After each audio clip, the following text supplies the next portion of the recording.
Em nome do Pai, do Filho e do Espírito Santo. Amém.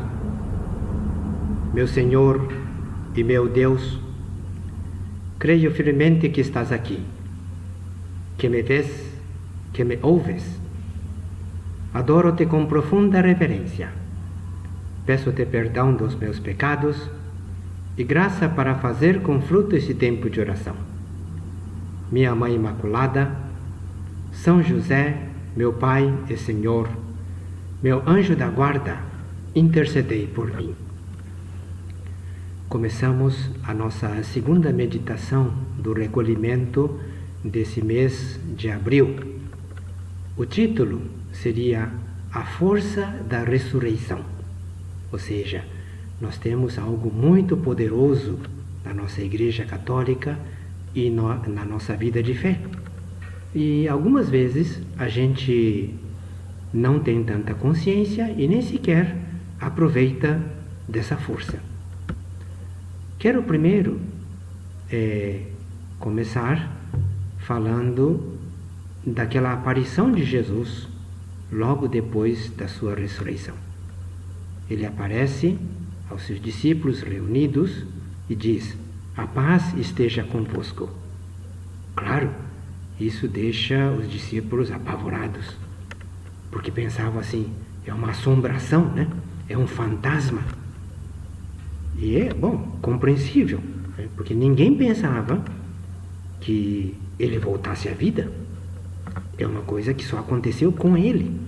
A ressurreição é uma coisa que só Jesus ressuscitou. Então, evidentemente, né, é compreensível esse medo, né?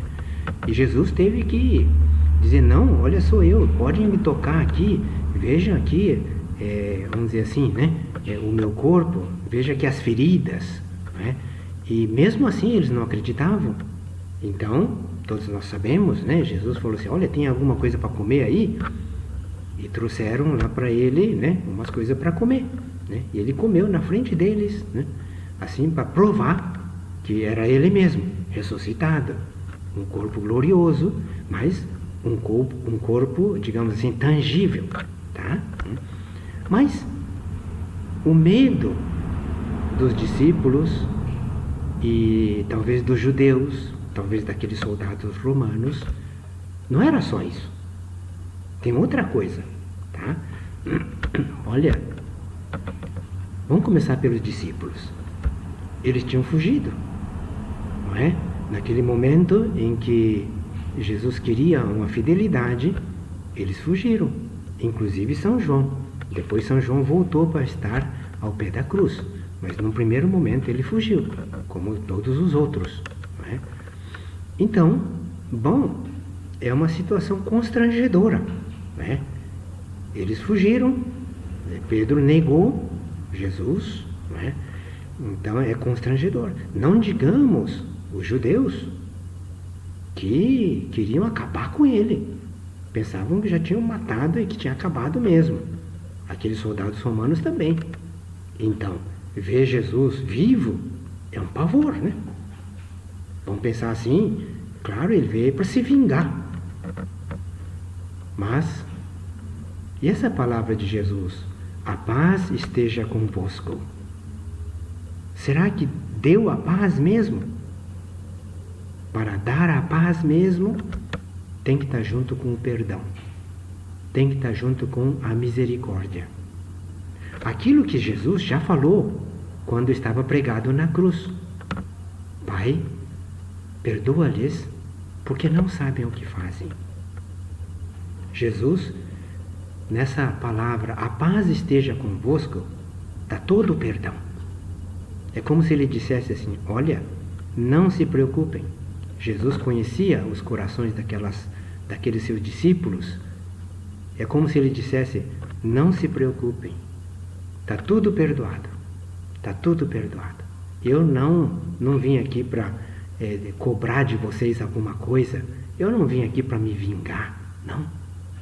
Inclusive, se ele tivesse encontrado aqueles judeus que o crucificaram, que o açoitaram, né, que o fizeram sofrer, se encontrasse aqueles soldados também diria assim: olha, vocês estão todos perdoados. E os discípulos entenderam muito bem essa mensagem. Por isso que eles tiveram paz. Ou seja, Jesus desejou a paz para eles e a paz chegou no coração deles. Eles se sentiram perdoados. E por isso eles também, por sua vez, perdoaram os outros. Nos Atos dos Apóstolos, nós lemos Pedro se dirigindo àqueles judeus. Ele diz claramente: nós acreditamos em Jesus Cristo que vocês mataram. Ele diz muito claramente. Mas ele diz assim: eu sei que vocês fizeram isso por ignorância. E também os chefes de vocês, aí, os doutores da lei, o sumo sacerdote, fizeram isso por ignorância. Essa atitude de perdoar, passar por cima, essa atitude é que levou aqueles judeus ao arrependimento. E muitos deles disseram para os discípulos: irmãos, o que nós temos que fazer? Nós que fizemos essa barbaridade, o que nós temos que fazer? E Pedro e os outros apóstolos disseram assim: acreditem em Jesus e recebam o seu batismo. E muitos deles receberam esse batismo. A primeira pergunta que eu queria fazer para vocês e para mim também: será que nós levamos a paz àquelas pessoas que estão perto de nós? Olha, talvez não dizemos às pessoas: a paz esteja convosco. Mas muitas vezes um bom dia, boa tarde, boa noite, obrigado, parabéns, são palavras que levam a paz, não é? Mas será que dentro do coração nós temos essa paz? O Salmo diz assim, que o ímpio, a pessoa má, ela tem no coração a espada e a guerra. Ela leva a espada e a guerra. Nós não. Nós não vamos lá para cobrar, para julgar, para acusar, para nos vingar. Não, isso não é levar a paz, é o contrário. Então, nós temos que ter esse coração limpo, esse coração misericordioso, coração de mãe. Olha, será que nós temos esse coração? Olha, nesse tempo de Páscoa, eu acho, é uma das coisas que nós podemos pedir para o nosso Senhor. A força da ressurreição. Dentro dessa força da ressurreição, eu acho que está contida essa paz, que tenhamos nós no coração e que possamos desejar aos outros, fazer com que os outros também tenham essa paz. A segunda verdade dessa força da ressurreição, talvez a principal é que Cristo vive. Essa é a grande notícia da Páscoa. Cristo está vivo.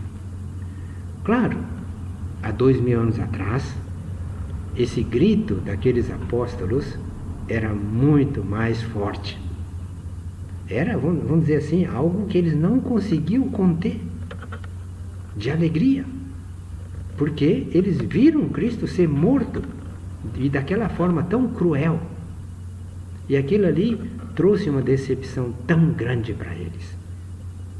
Talvez a melhor expressão disso estão nas palavras daqueles 2 discípulos de Emaús, desanimados, derrotados, assim, com as costas encurvadas, assim, como quem tinha perdido toda a esperança.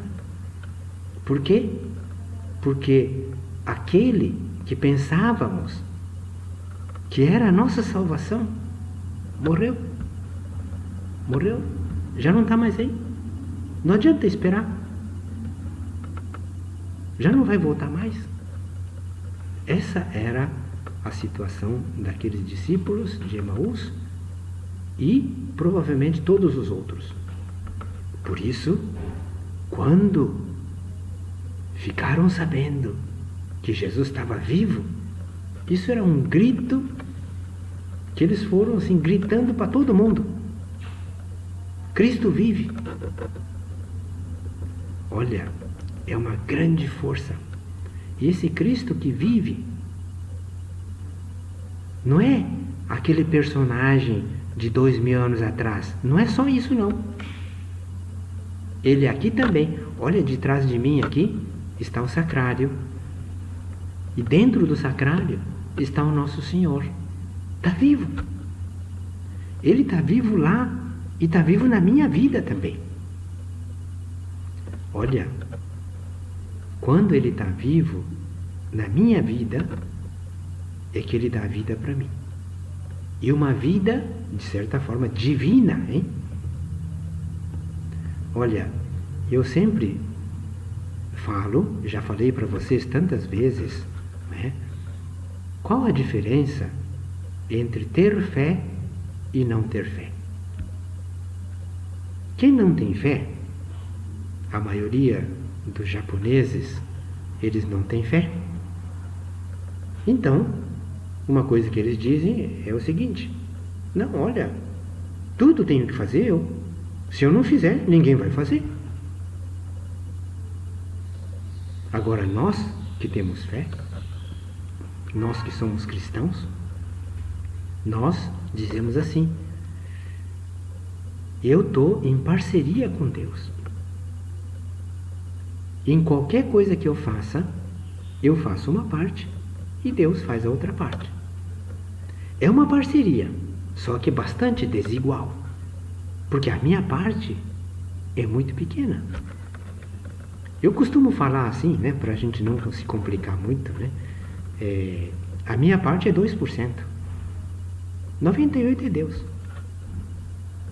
Eu faço um pouquinho, Ele faz o resto. Na verdade, eu acho que a minha parte, eu acho que é muito menor do que 2%, né? Mas enfim, para a gente não se complicar muito com os números, tá? A minha parte é 2%, 98% Deus. Por isso, se tudo dá certo, olha, passei no concurso, né? A minha empresa está bombando, né? Tá? Então, se tudo dá certo, eu penso, graças a Deus. Por quê? Ele é o majoritário. 98% depende dele. Graças a Deus, né? Eu digo e agradeço a Deus. Não tem nenhum motivo para ficar soberbo, vaidoso, assim, não. E se der errado? Nada deu do jeito que eu pensei. Olha, se eu fiz a minha parte, isso quer dizer que Deus não queria aquilo, tá? Eu não passei no concurso, minha empresa faliu, tá? Só tem briga lá na minha casa, não sei, né? As coisas dão errada. Então, quer dizer que se eu fiz a minha parte, isso quer dizer que Deus não queria. Ele é o majoritário. Então, o meu diálogo com Deus tem que ser assim: meu Deus, eu com toda a minha boa vontade, acho que fiz a minha parte. Agora, se deu tudo errado, não é do jeito que eu queria, então, o que o Senhor quer? Esse diálogo que a gente tem que ter com Ele. O Senhor quer que eu mude, digamos, de trabalho, mude de cidade, mude de atitude. O que o Senhor quer? Esse é o diálogo que eu tenho que ter com Ele. Por isso, quem tem fé é muito forte nas contradições. Tá? Ele é forte. Por quê? Ele sabe que não está sozinho. Ao contrário, aquele que não tem fé, que acha assim que não, tudo depende de mim. Se eu não fizer, ninguém vai fazer. Essa atitude que parece forte é muito fraca. Essa pessoa, se ela falha 3 vezes, já está com depressão, tá? Já está na lona.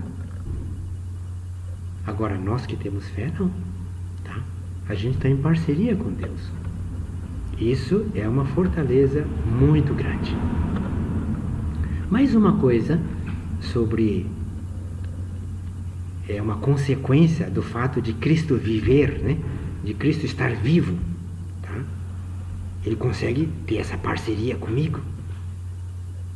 Não só isso. Essa parceria é mais do que eu estou pensando. Olha, Ele está comigo em tudo que eu faço. São José Maria, uma vez, eu já contei essa história também muitas vezes, uma vez ele encontrou com, acho que era 3 ou 4 gurias espanholas que iam começar o trabalho apostólico na Irlanda. E foram encontrar São José Maria lá em Roma. São José Maria olhou para elas e já adivinhou o que elas queriam dizer. São José Maria falou: não precisa falar nada, eu vou te dizer. Já sei que o que eu estou pedindo para vocês é impossível. Vocês não sabem inglês, vocês não têm experiência, lá não tem trabalho, né, etc. Já sei que é impossível. Mas o que eu estou pedindo para vocês é o impossível. De vez em quando ele falava assim: lo possible lo hace cualquiera. Em português seria assim: o possível qualquer pagão faz. Qualquer ateu faz. Por quê? Porque é possível. O possível qualquer um faz. Agora, nós que temos fé, a gente tem que conseguir o impossível. Impossível. Mas como é que eu vou conseguir esse impossível? Bom, com a ajuda de Deus. Por isso, vocês sabem muito bem, né? Eu costumo aconselhar as pessoas para fazer uma lista de impossíveis. E digo: olha, se tu consegues 3 impossíveis por ano, quer dizer que vocês estão usando, vocês têm fé e estão usando essa fé. Se vocês não conseguem nenhum impossível, talvez vocês tenham fé, mas não estão usando. É uma pena. É uma pena. Tá? E olha, o conselho que eu dou é bem concreto. Faz uma listinha de impossíveis que tu gostaria que acontecesse nesse ano. Gostaria que acontecesse, mas parece impossível. Olha, tem muita gente que me dá retornos. Algumas pessoas falam assim: não, olha, padre, eu nem tinha pedido isso porque eu já estava convencido de que era impossível, né? Então eu não vou pedir. Mas, olha, é impossível para nós. Para Deus não tem impossível. Então, pede para Deus. E alguns me dão retornos, tá? E toda vez que eu recebo um desses retornos, né, eu vejo que aquilo ali, olha, aumentou a fé dele ou dela, tá? E aumenta a minha também, tá? Eu cobro uma porcentagem em todo esse processo, tá? Mas olha, quantas coisas que acontecem, hein? Tá? Então, isso de eu pedir para Deus, ter essa confiança e pedir para Deus, e ver que aconteceu, tá? Isso aqui é uma prova de que Deus está vivo. Não só está vivo, Ele me ama. Ele quer me ajudar. Olha, Ele é Pai. Eu sou filho de Deus. Então nada mais lógico. Mas enquanto a gente não experimenta essa paternidade de Deus, ou essa minha filiação em coisas concretas, é difícil de acreditar. Eu costumo dizer assim: olha, vocês já me ouviram tantas vezes, né?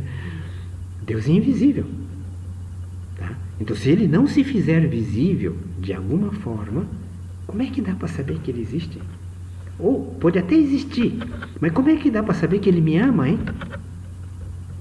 Que Ele me trata como um filho? Como é que dá para saber? Por isso, olha, vamos pedir para Deus. São João, na sua primeira carta, ele diz: Esta é a vitória que vence o mundo, a nossa fé. Vence o mundo. Todos os fatores que existem nesse mundo, o que vence isso é a nossa fé. E depois tem outra palavra na Bíblia que, bom, dá muito otimismo para a gente, né? O Espírito Santo fala assim: não se encurtou a mão de Deus. A mão de Deus continua tão forte como antes. Não se encurtou.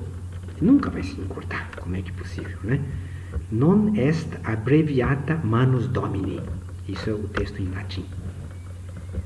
A mão de Deus continua forte como sempre.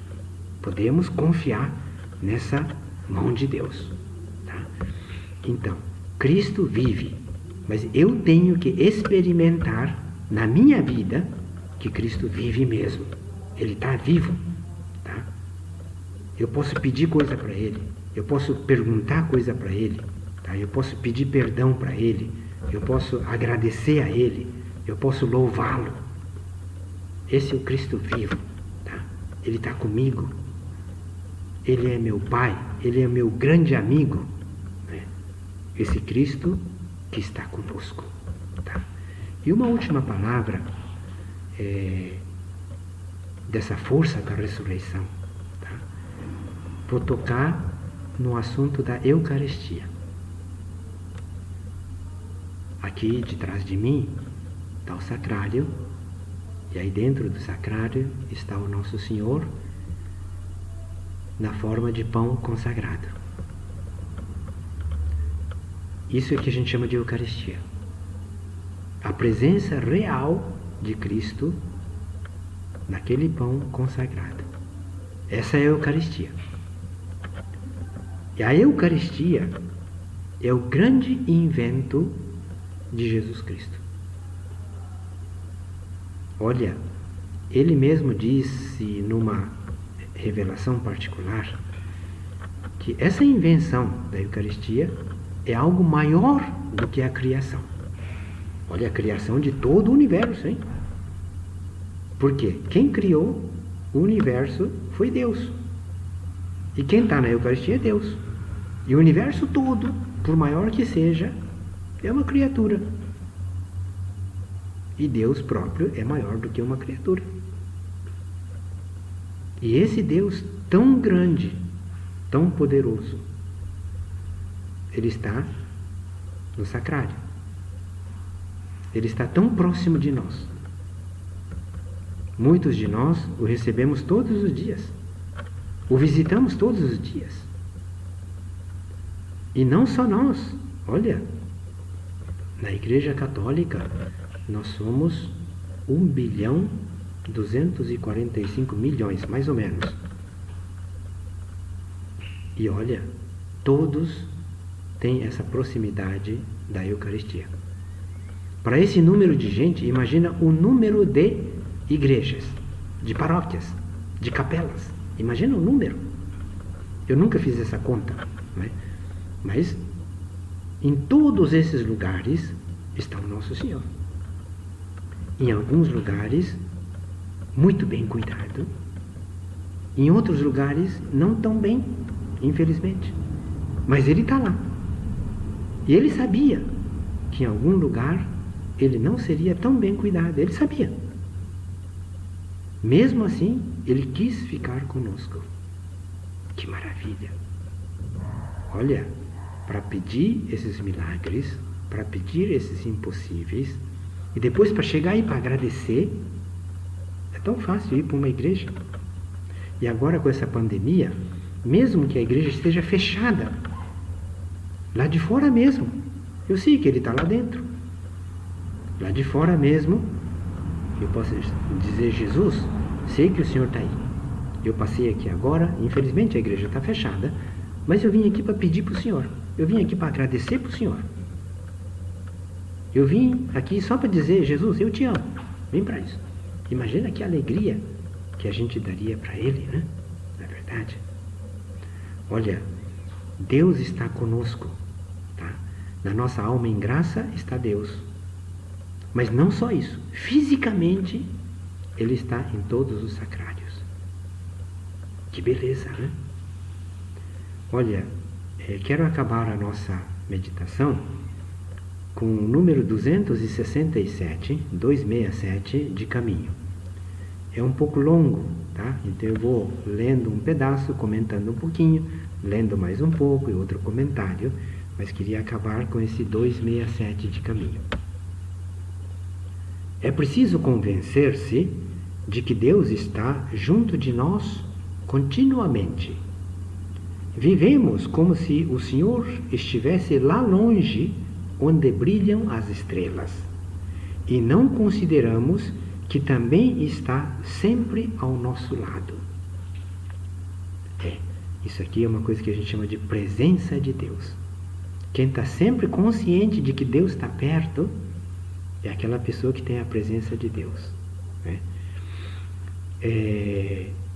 Quando uma pessoa está esquecida de Deus, só quando acontece algo muito ruim, aí então vai se lembrar de Deus. Essa é uma pessoa que não tem presença de Deus. Então, esse tema da presença de Deus é muito importante, né? Eu acho que todos nós estamos lutando para ter essa presença de Deus, se possível, em todos os momentos do dia. Continua São José Maria. E está Deus como um Pai amoroso, quer mais a cada um de nós do que todas as mães do mundo podem querer a seus filhos, ajudando-nos, inspirando-nos, abençoando e perdoando. Quantas vezes fizemos desanuviar o rosto de nossos pais, dizendo-lhes, depois de uma travessura, não volto a fazer mais. Talvez, naquele mesmo dia, tenhamos tornado a cair. E o nosso pai, com fingida dureza na voz, de cara séria, repreende-nos, ao mesmo tempo que se enternece o seu coração, conhecedor da nossa fraqueza, pensando, pobre criatura, que esforços faz para se portar bem? Olha, acho que muitos de nós já fizemos essa experiência no confessionário. Um dos lugares em que a gente experimenta a misericórdia de Deus é no confessionário.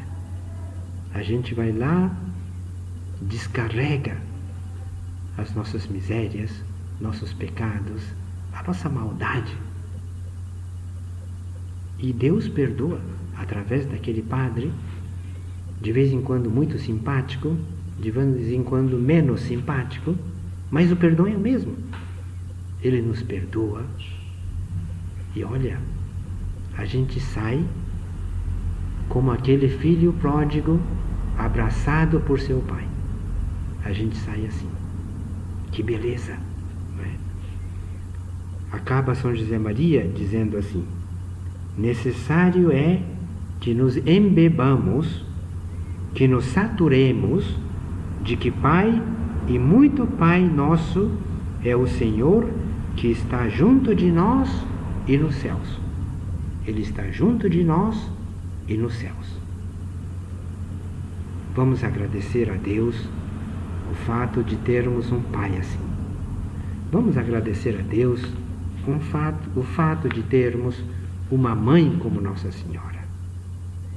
Vamos agradecer a Deus o fato de termos um protetor, um custódio, né, como São José. Vamos agradecer a Deus ter nos deixado a cada um de nós um anjo da guarda, só para nos proteger. E tantos santos e santas, modelos para a nossa vida de cristãos. E quero agradecer aqui, de uma forma especial, a São José Maria.